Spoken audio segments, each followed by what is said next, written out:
विधानसभा चुनाव में भाजपा के सारथी बनेंगे ओबीसी। राजनीतिक दलों ने पिछड़े वर्ग के लोगों को अब तक सिर्फ वोट बैंक के रूप में प्रयोग किया। दूसरी तरफ भाजपा ने सरकार और संगठन में भागीदारी दी। प्रधानमंत्री नरेंद्र मोदी ने समाज के लोगों का सम्मान बढ़ाने का कार्य किया है। ये विचार पूर्व सांसद एवं भारतीय जनता पार्टी पिछड़ा वर्ग मोर्चा के प्रदेश अध्यक्ष नरेंद्र कश्यप ने व्यक्त किया। वो जिला पंचायत सभागार में पिछड़ा वर्ग मोर्चा काशी क्षेत्र की समीक्षा बैठक को संबोधित कर रहे थे। पिछड़ा मोर्चा के प्रदेश अध्यक्ष ने कहा कि आगामी विधानसभा चुनाव में ओबीसी मोर्चा बड़ी भूमिका निभाएगा। प्रदेश के 55% ओबीसी समाज के लोग सारथी बनकर भाजपा के साथ हैं।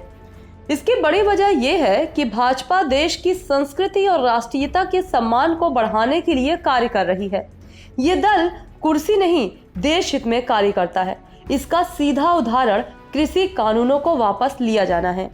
राष्ट्र विरोधी ताकतें किसानों की आड़ में अराजकता फैलाने की साजिश रच रही थी।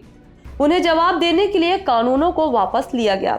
इससे पूर्व पार्टी के कार्यकर्ताओं ने उन्हें माला पहनाकर स्वागत। देश के प्रधानमंत्री नरेंद्र मोदी जी ने किसानों की भारी मांग पर तीनों कृषि बिल, जिसकी मांग लगातार देश के कुछ किसान संगठन कर रहे थे, उन तीनों बिलों को वापस लेकर इस बात का खेद भी जताया है कि शायद हम कुछ किसानों को संतुष्ट नहीं कर सके, उनको बिलों की योग्यता सफलता के बारे में नहीं बता सके। तो मैं और हम जैसे तमाम देश के लोग ये महसूस करते हैं कि नरेंद्र मोदी जी ने, देश के प्रधानमंत्री जी ने दरिया दिली दिखाई है, बड़े दिल का परिचय दिया है।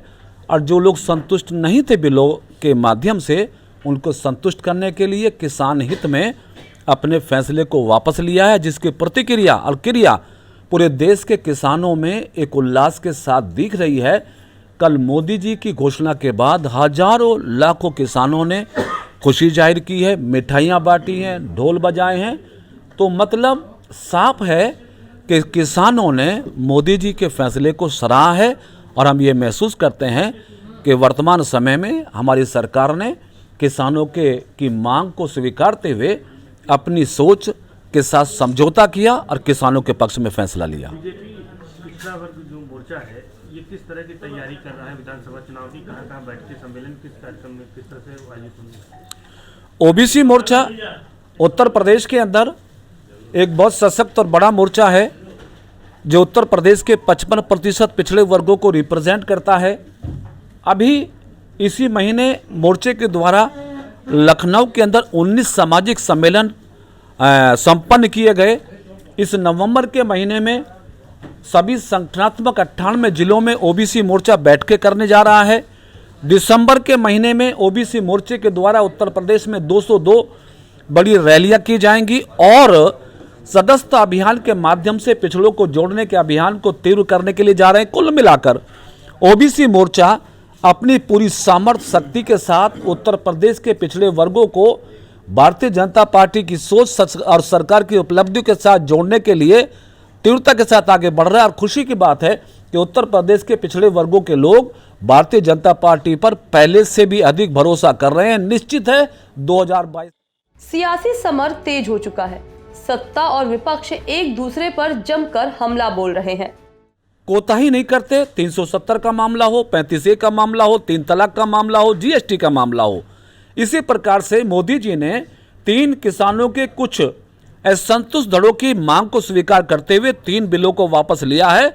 अगर समाजवादी पार्टी इसका श्रेय लेने की कोशिश कर रही है तो मैं समझता हूं कि उन्हें अपने इस तरह के अभियान को पुनर्विचार करना चाहिए और समाजवादी पार्टी को समझ जाना चाहिए कि उन्होंने सत्ता को प्रदेश की जनता ने पहले से देखा, भोगा है, परेशानियों को देखा है।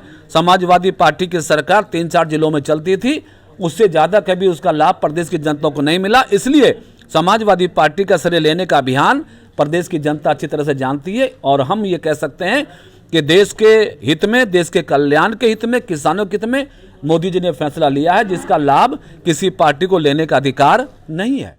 पूर्व सांसद एवं भारतीय जनता पार्टी पिछड़ा वर्ग मोर्चा के प्रदेश अध्यक्ष नरेंद्र कश्यप ने पत्रकारों से बात करते हुए बताया कि भाजपा सिर्फ राष्ट्रहित की राजनीति करता है। यदि तुष्टीकरण करती तो कश्मीर से अनुच्छेद 370 न खत्म करती, अयोध्या में श्री राम मंदिर का निर्माण भी ना शुरू होता, 3 तलाक एवं नागरिक संशोधन कानून भी नहीं बनता। भाजपा ने आतंकवाद, अलगाववाद, नक्सलवाद